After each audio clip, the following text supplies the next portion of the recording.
Ayolning ichki ayollari.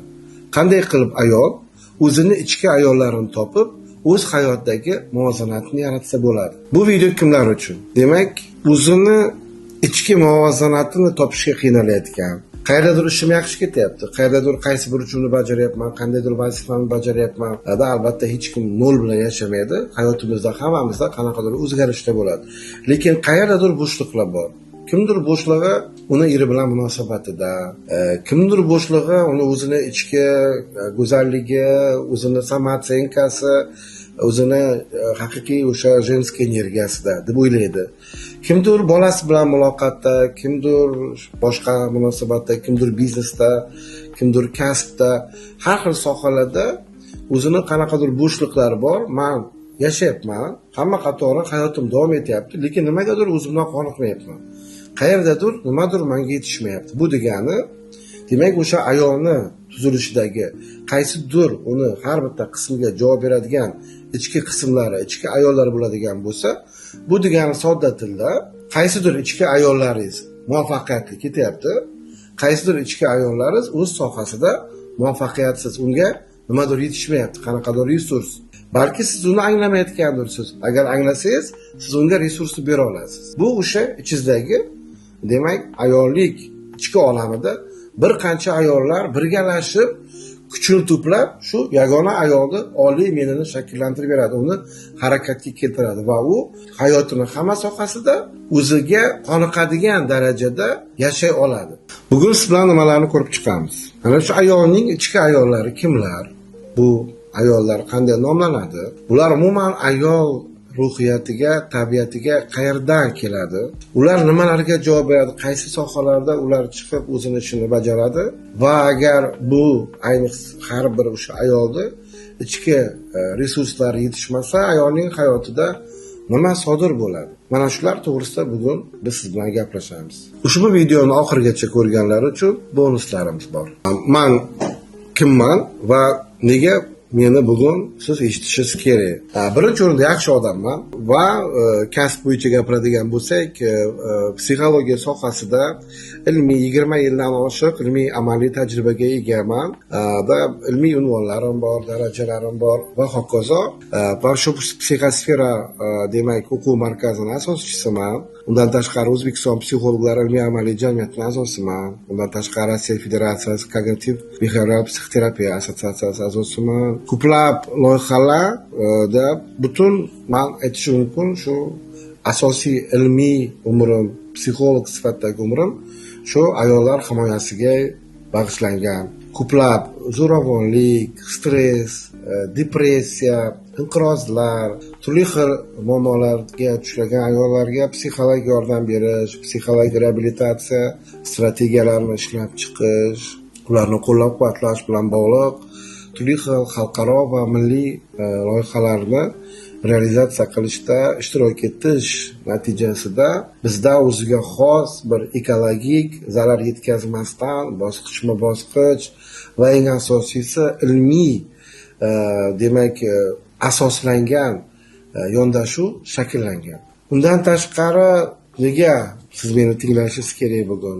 Men sizga oddiy qandaydir o'zimning hayotimni falsafaga aylantirib aytish niyatim yo'q, yoki quruq motivatsiya berib, demak, chiroyli gaplar bilan yo'q joyda men sizni ko'nglingizni ko'tarish niyatida ham emasman. Bugun aytadigan mavzuning tagida katta bagaj yotibdi, ilmiy bagaj. Bu psixologiyaning eng kuchli maktabi, psixoanalitika maktabi. Psixoanalitika, ya'ni tahlil qilish orqali. Faqat bitta rakursdan emas.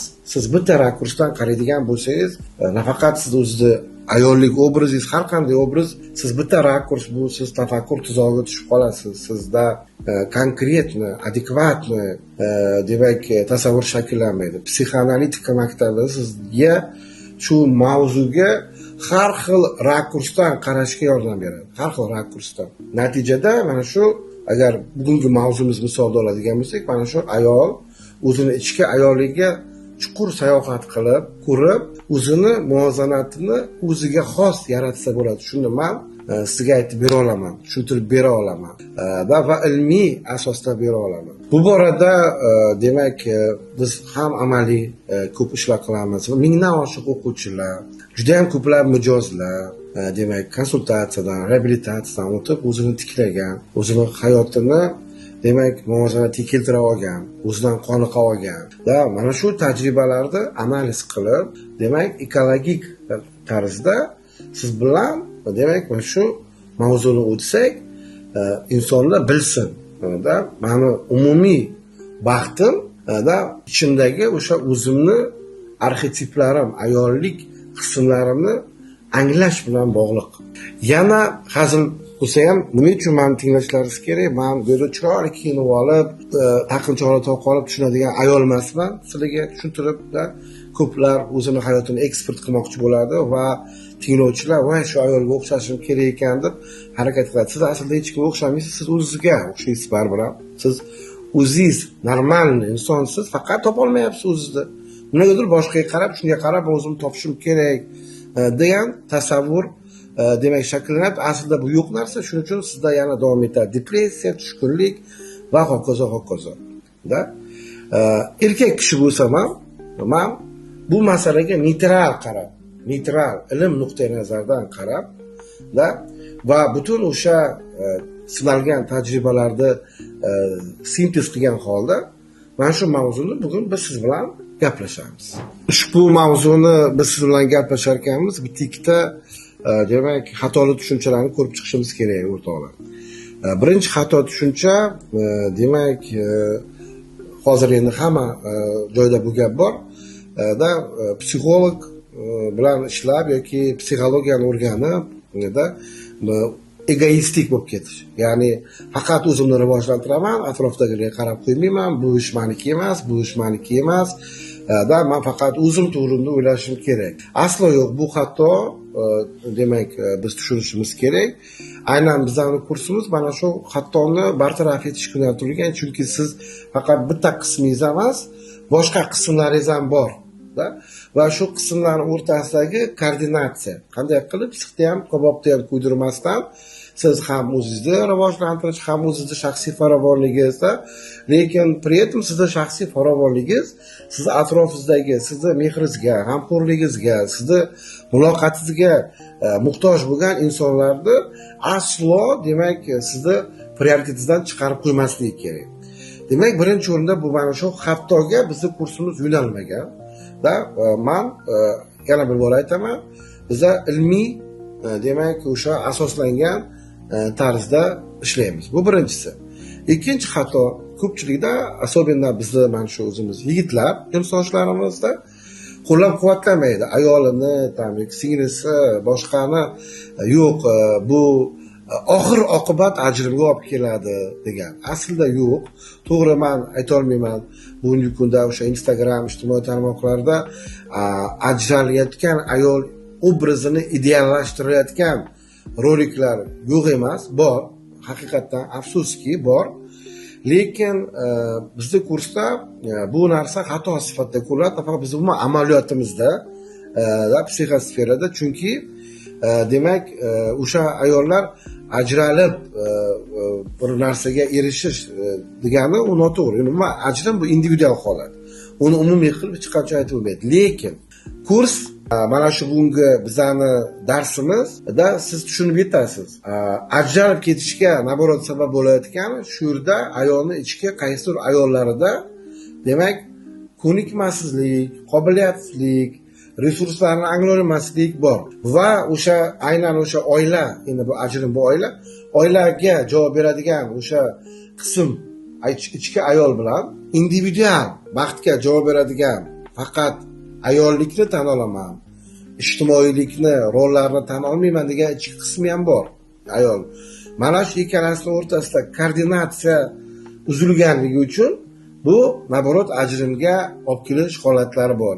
Va albatta bizning kursimiz bunga yo'nalmagan. Biz ajrimni yoki bir shaxs individ qilib olib, o'zing faqat rivojlanishing kerak deb unaqa ishlar bilan shug'ullanadi. Chunki biz bilamiz bu absurd da inson jamiyatda yashagandan keyin oilada, guruhda u turmushga chiqmagan va ajralgan bo'lsa ham uni farqi yo'q. U baribir ham u ijtimoiy aloqalar, qarindoshlar, do'stlari davrasida bo'ladi. Va u hech qachon egotsentrlik, bunday qilib haqiqiy egoizm, xudbinlik, yakkachilik bilan u ijtimoga erishib bo'lmaydi.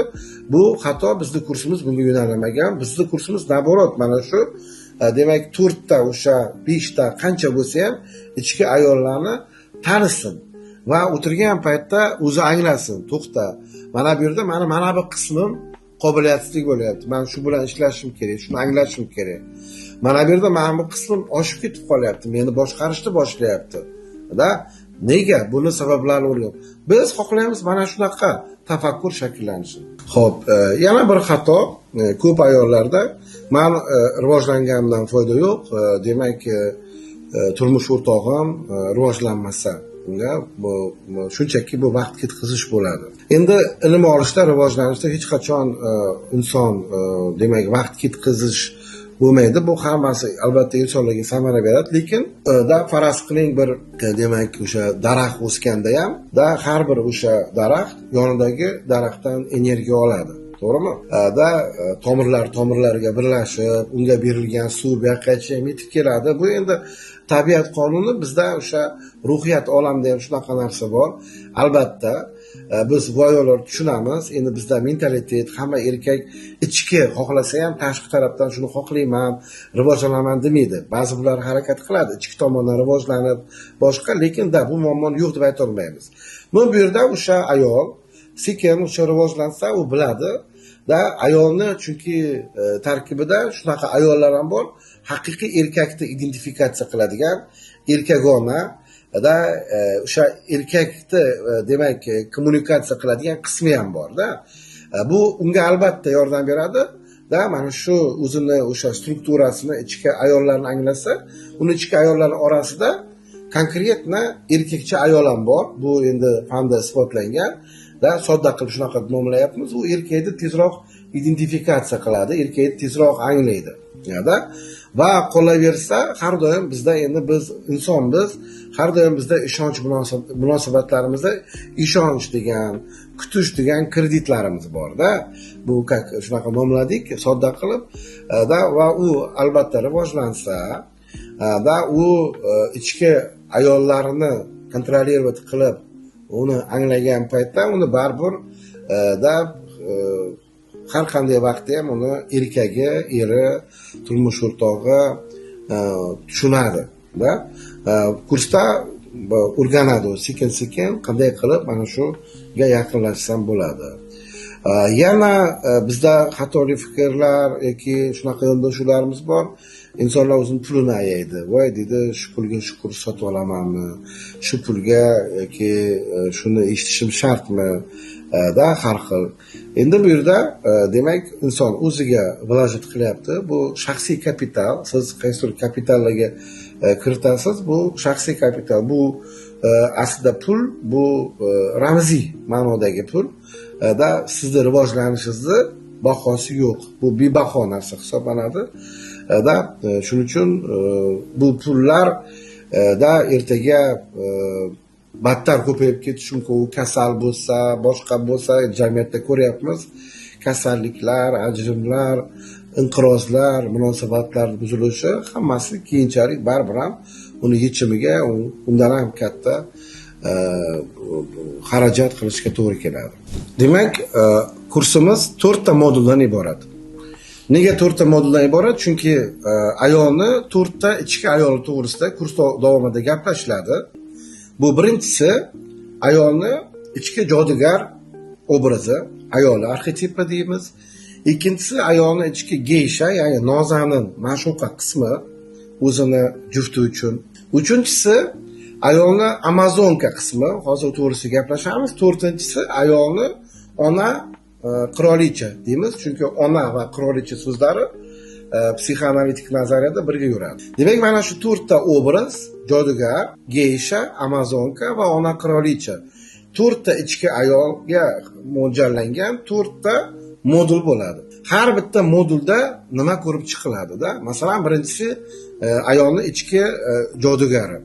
Endi bunda qandaydir salbiy fikrlamaslik kerak. Chunki men ertaklarda, har xil miflarda biz jodugar deganda bolaligimizdan shakllanib qolgan qanaqadir salbiy tasavvurlar bor. Lekin shu bolaligingizga ozgina sayohat qilsangiz, o'sha jodugar obrazida yana nima bor deganda bitta katta resurs bu ayolda, uni erkakdan даже farqlab turadigan resursi bu intuitsiya, ichki sezgirlik, ichki hissiyot, da? Va mana shu ichki sezgirligi, ichki intuitsiyasi ayolni har xil vaziyatda transformatsiya bo'la olish, o'zgara olish, moslashuvchanligida o'sha his qila olish oldindan. Demak, mana shu obraz bu ayolga birinchi o'rinda kerak. U farqi yo'q, u qiz, ayol, xotin, katta ayol farqi yo'q. U birinchi uni ichki sezgirligi o'zini ayolligini saqlashga yo'nalgan. U ayol dunyoga keldimi, uni hech kim xafa qila olmasligi kerak, hech kim unga jabr bera olmasligi kerak, hech kim unga tuzoq sola olmasligi kerak.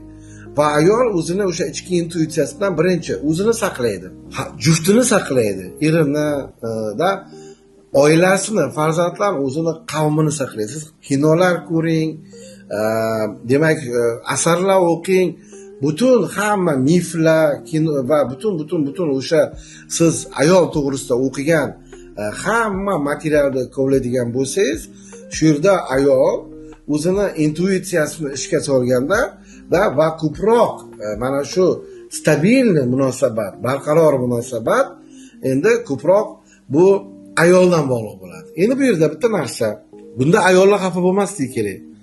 Nimaga faqat bizmi, nima erkaklar emasmi? Erkaklar ham bor, da. Bu yerda aytmoqchimizki, ko'proq bu ayolni qobiliyati, ko'proq ayol buni ishga sola olsa, shundan bog'liq. Albatta harakat ikki tomondan bo'ladi. Da bu yerda birinchi modulimiz, siz o'zingizni ichki jodugaringiz bilan uchrashasiz. Da. Sizni ichki jodugaringiz qanaqa? Qayerdan buni oldingiz? Qayerdan, nimadan yoki kimdan bu sizga keldi? Bu sizda qanday tarkib topgan, qanaqa darajada bor? Va bugungi kunda siz buni qanday ishlatyapsiz? Siz ichki jodugaringiz bilan qanchalik tanishsiz? Kimdir taniydi, uni kimdir tanimaydi. Lekin hammada bor. Kimdadir uxlab yotibdi. Demak, birinchi modulda mana shu ichki jodugarni taniydi, tanishadi o'zini bilan, uni qayerdan paydo bo'ldi, qanday resurslar bilan uni qanday qilib men yana rivojlantirsam bo'ladi va oxir oqibat bugungi kunda men o'zimni hayotimni muvozanatini korreksiya qilish uchun, bugungi kunda men yanada demak yaxshi yashashim uchun mana shu ichki yalmog'iz baribir menda bor-ku, uni qanday qilib aktivizatsiya qilsam bo'ladi, faollashtirib, qanday qilib uni men maqsadga yo'naltirsam bo'ladi va inikosida buni demak o'sha muvozanatim demak to'g'rilansin. Birinchi modul shunga yo'nalgan. Tushuncha olasiz, tanishasiz, diagnostika qilasiz va uni resurslarni rivojlantirish bo'yicha mashqlar bajarasiz. Bu birinchi modul. Ikkinchi modulimiz bu ayolni ikkinchi ichki ayoli. Buni oti geysha deymiz. Buni endi mifologiyada nima uchun geysha deganda, boy yaponlarda qizil ko'ylak kiyib raqsga tushadigan, demak o'sha ayollarni shunaqa nomlashadi. Endi bu obrazdan nomlangan, shunday deb, buni nozanin desak ham bo'ladi-da. Bu o'zini jufti uchun demak o'sha ma'shuqa bo'la olish, o'zini oshig'i uchun-da. Bu nima beradi? Endi ayol ko'pincha ko'ryapsiz amaliyotda, ko'pincha ayollarda o'ziga o'zi bahosi, samootsinkasini tushib ketishiga sabab o'zidan qoniqmaslik. O'zidan qoniqmaslik deganda 90% sabab ko'pincha ayollar o'zini ayollik deganda negadir faqat o'zini go'zalligini tushunadi, birov nafosatini tushunadi, boshqa tushunadi. Aslida o'rtoqlar, xunuk ayol yo'q aslida. Har qanday ayol chiroyli o'ziga yarasha. Har qanday ayolni o'zini erkakni jalb qila oladigan dizagi bor, fishkalari bor, da. Bu o'shani ishlata olish, da. O'sha orqali o'zini demak jozibador, sohib jamol, erkakka, любой ayol erkakka magnit bo'lish kerak, da. U borish kerak erkak. xotinimga, sevgilimga, ma'shuqamga boryapman-da. Mana shu qismda qanday qilib o'zini mana shu resurslarini u anglab, qabul qilib o'shani moslashtirsa bo'ladi. Aslida har bir ayolda bu qism bor, lekin siz bu qismingizni xafa qilib qo'yasiz. Kimgadir siz qiyoslab A ga o'xshayman, B ga, V ga o'xshayman deysiz-da, ichizdagi ayolingiz aytadi: "Nega biz o'zimizga o'xshamaymiz? Menda ham bor-ku, mana bu bor deb ichingizda jar solib yotibdi." Siz shuni topishingiz kerak, shuni anglashingiz kerak. Siz baribir hech kimga o'xsha olmaysiz. Britney Spears, Madonna, siz. Kimdir sizga o'xshagingiz keladi, lekin siz o'zingizda ichki o'sha geyshangizni topa olmaysiz. Buni biz topishimiz kerak. Siz aniqlashingiz kerak. Unga qarashingiz kerak. Yuzma-yuz kelishingiz kerak. Qabul qilib, uni prezentatsiya qilishingiz kerak. Ikkinchi modul mana shu. Bu faqat shunchaki sodda go'zallik to'g'risidagi gap emas.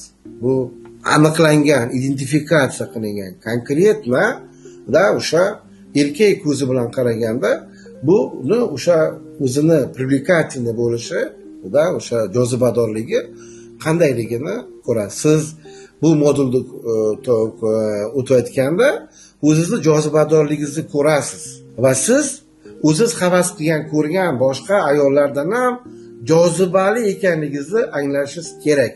Uchinchi qism Amazonka deymiz. Amazonka degani bu aslida jangovar chavandoz degan tushunchani bildiradi. Qaysidir ayollar o'zini Amazonkasini topishi kerak. Nimaga? Amazonka nimaga javob beradi? Amazonka chegara, Amazonka yo'q deya olish, maqsadga erish uchun harakat qilish va o'zi uchun kurashish. Ayol o'zini saqlasa, u jamiyatni saqlagan bo'ladi. Ayol o'zini saqlasa, bolalarini saqlagan bo'ladi. Ya'ni o'zi birinchi o'rinda to'xta, demak, mana bu yerda huquqim bor, mana chegarani qo'ydim, yaqinlashma. Chidayman, sabr qilaman, u qilaman, bu qilaman deb o'zi yo'qolib ketmasligi kerak bu hayotda.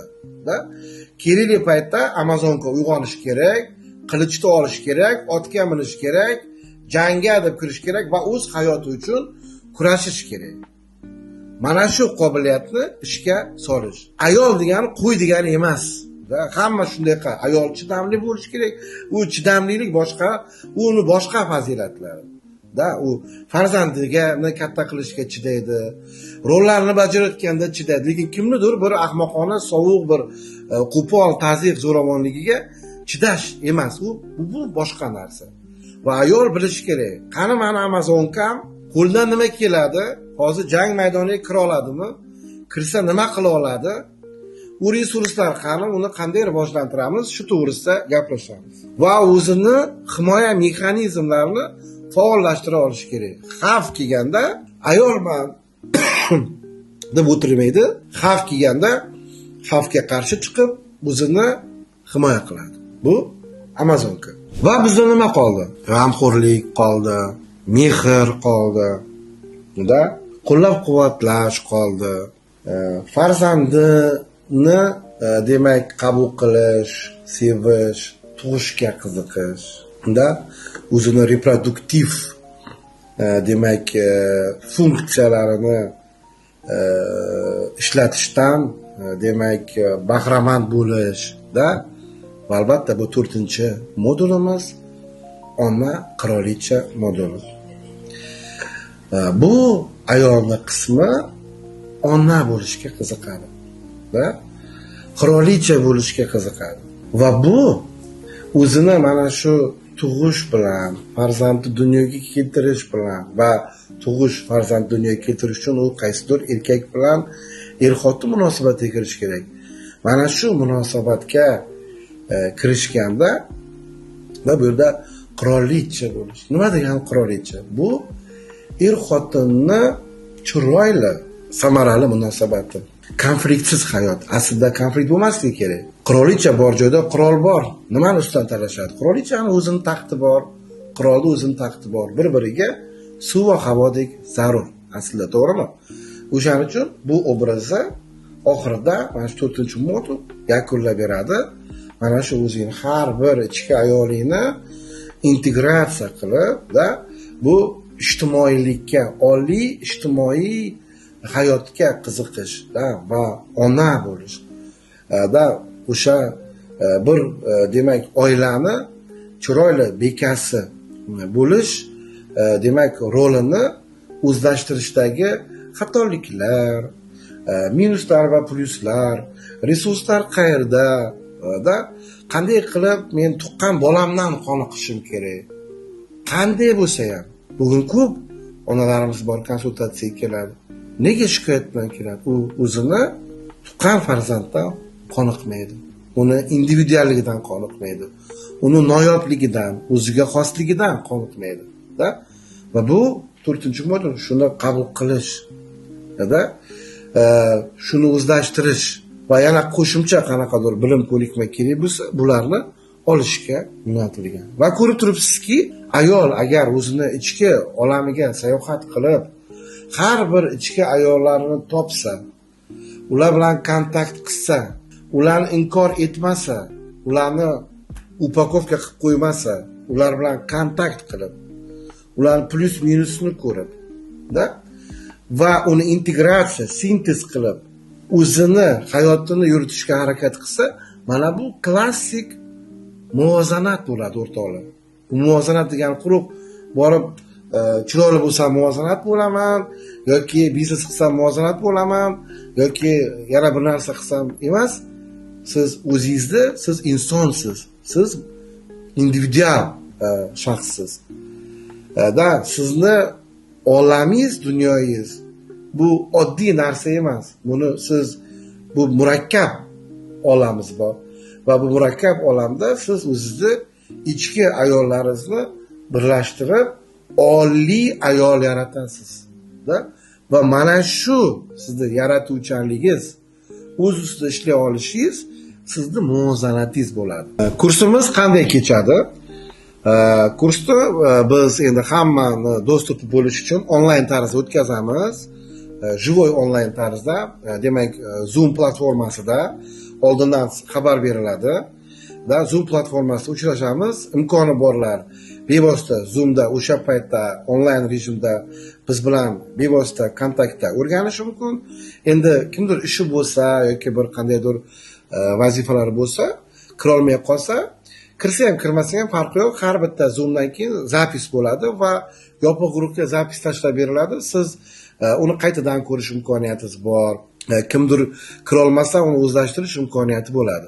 Har bitta modul bo'yicha 2 martadan uchrashamiz. Demak, umumiy 8 ta dars bo'ladi. Har bir modulda 2 tadan dars. Birinchi darsda demak biz tanishamiz o'zimizni ichki ayolimiz bilan, uni ko'ramiz, tomosha qilamiz, diagnostika qilamiz, bo'shliqlarni aniqlaymiz va ikkinchi darsda bo'shliqlar ustida ishlaymiz, korreksion mashqlar bajaramiz. 8 ta dars tugaydi. 8 ta dars tugagandan so'ng demak biz uchrashsak bo'ladi. Agar kimdadir vaqt bo'lsa, biz bilan uchrashishni xohlasa, biz demak Toshkent shahrida uchrashib, chiroyli tadbir o'tkazib, demak sertifikatlar, qandaydir bonuslar, sovg'alar qilib, qiziqarli qilib siz bilan yakunlaymiz. O'zini ustida eng zo'r ishlaganlar bonuslar oladi, sertifikatlar oladi. Mana shunday qilib kursni chiroyli qilib siz bilan yakunlaymiz. Kursga yozilishni xohlaganlar tezda havola bo'yicha ro'yxatdan o'ting, chunki kursimizda joylar soni cheklangan. Va har doim esda tuting, tanlov o'z qo'lingizda. Siz yo ichki ayollaringizni topolmay muammolar botqog'ida yurishingiz mumkin, yoki o'zingizni ichki ayollaringizni topib, korreksiya qilib, hayotingizni muvozanatga keltirishingiz mumkin.